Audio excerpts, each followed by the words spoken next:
The Taiwan Strait has ceased to be a simple shipping lane and has become the epicenter of what many analysts consider the beginning of a tectonic shift in the world order.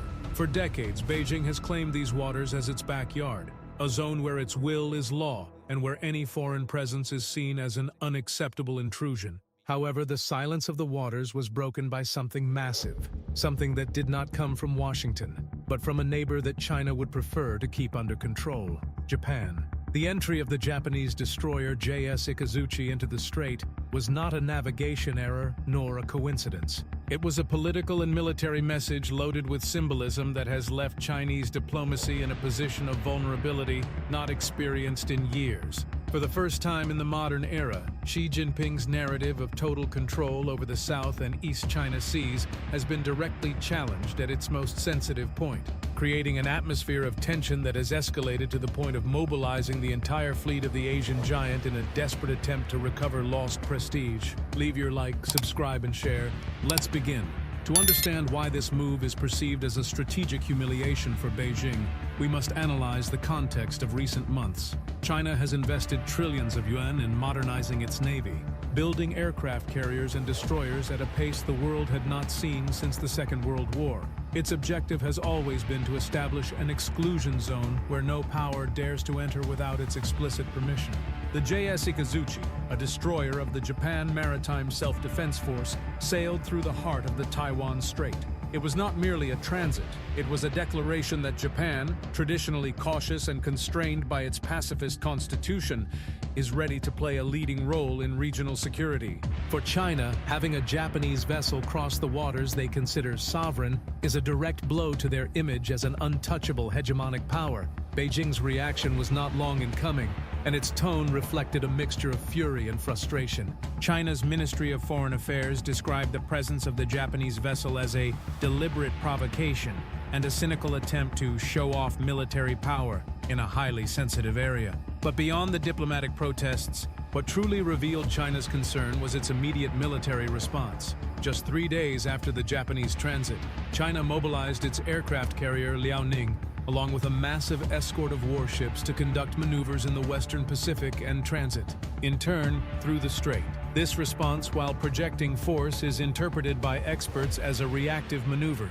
China is not dictating the pace of the conflict, it is responding to the moves of its neighbors, which, in the language of high geopolitics, translates as a loss of strategic initiative. The timing chosen for this challenge is no coincidence. The region is currently immersed in the joint military exercises Balikatan 2026. What makes these exercises different from those of previous years is the scale and composition of the participating forces. It is no longer just a training exercise between the United States and the Philippines. Japan has fully integrated its troops into these maneuvers. This trilateral coalition represents Beijing's worst nightmare, a united front of technological and military powers surrounding its coastlines and coordinating their defenses. China considers Balikatan 2026 a direct threat to its territorial integrity, but seeing Japan take the initiative of transiting through the Taiwan Strait while these exercises are underway sends the message that Chinese deterrence is no longer working as before.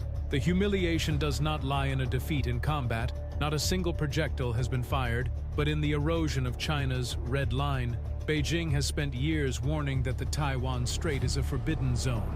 But when a regional power like Japan decides to ignore that warning and transit with complete normality, the Chinese threat loses credibility. If Japan can do it today, who will do it tomorrow? Australia? South Korea?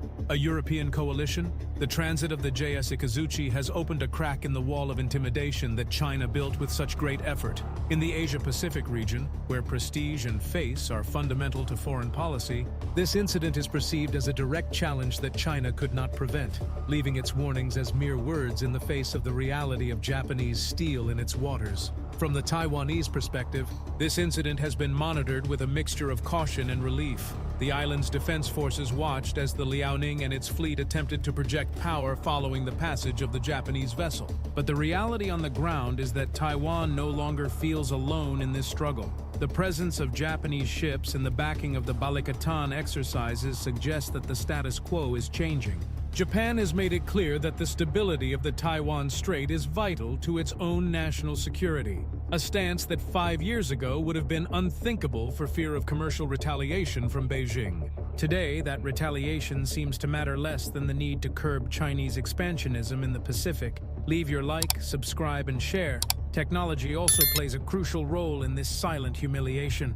The JS Ikazuchi, although it is an escort vessel, is equipped with radar and electronic warfare systems that allow it to collect a massive amount of data during its transit. China knows that while its ships were pursuing the Japanese destroyer, they were being analyzed, their acoustic signatures recorded, and their response times clocked by Allied intelligence. The transparency that Japan imposed on the strait that day forced China to show its cards, to take its ships out of port, and to reveal its activation protocols. In modern warfare, information is as valuable as missiles, and that day Japan walked away with an entire library of strategic data from right under the nose of the Chinese Navy. The impact on Asian public opinion has also been devastating for Beijing's narrative. Local media in the Philippines, Vietnam, and Japan have highlighted the incident as proof that China is not the absolute master of the seas. For nations that suffer the constant harassment of China's maritime militia in their own exclusive economic zones, seeing a Japanese warship challenge the giant is a confidence boost. China's humiliation is therefore multi-dimensional. It is diplomatic, it is military, and it is communicational. Beijing now finds itself in the difficult position of having to escalate even further to recover its image, which increases the risk of a miscalculation that could lead to an open conflict that no one, in theory, desires. We must also consider the economic factor. Japan is one of China's largest investors, but this military move indicates that Tokyo has decided that geopolitical security takes precedence over short-term commercial interests. If the world's third-largest economy is willing to risk its relationship with its main trading partner by sending a destroyer into the Taiwan Strait,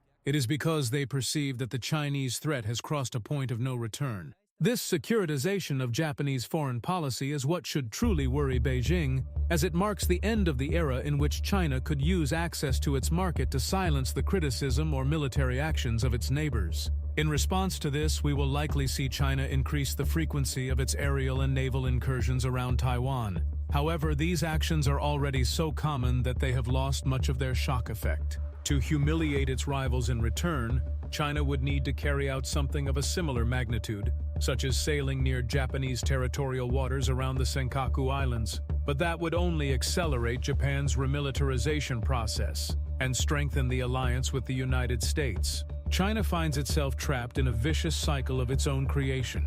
Every time it attempts to project force to compensate for a provocation, it only succeeds in uniting its adversaries further. The JS Ikazuchi has left a wake in the water that will take a long time to erase. It is not just the trail of a ship. It is the trail of a new geopolitical reality where the middle powers of Asia are stepping up in defense of the international order. China's humiliation in the Taiwan Strait will be remembered as the moment when the giant realized that its backyard no longer belongs to it exclusively. The presence of something massive in the strait is an obstacle that not even the largest aircraft carrier in the Chinese Navy can easily move. In conclusion, what happened is a masterclass in how physical presence and symbolism can defeat the propaganda of a superpower.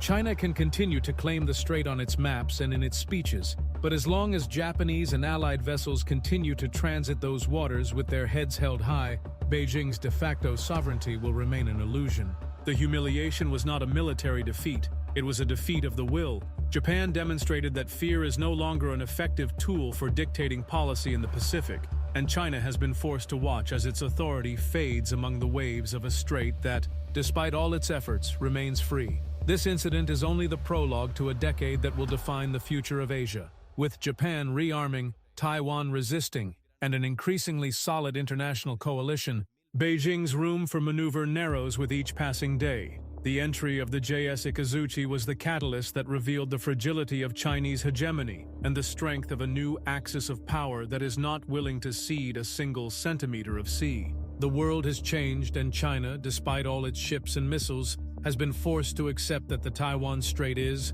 and must continue to be, a global common good, however much that may hurt its national pride. History teaches us that great powers often fall not through a great invasion, but through the gradual loss of their ability to impose their will on others. What we saw in the Taiwan Strait was a perfect example of that erosion. China was humiliated not because it was weak, but because its strength was ignored by someone it used to look down upon. That loss of respect is the deepest wound a nation can suffer on the world stage, and it is a wound that Beijing will take a long time to heal, if it ever does in this new world that has just been born amid the diplomatic frictions of 2026. Leave your like, subscribe, and share. Until next time.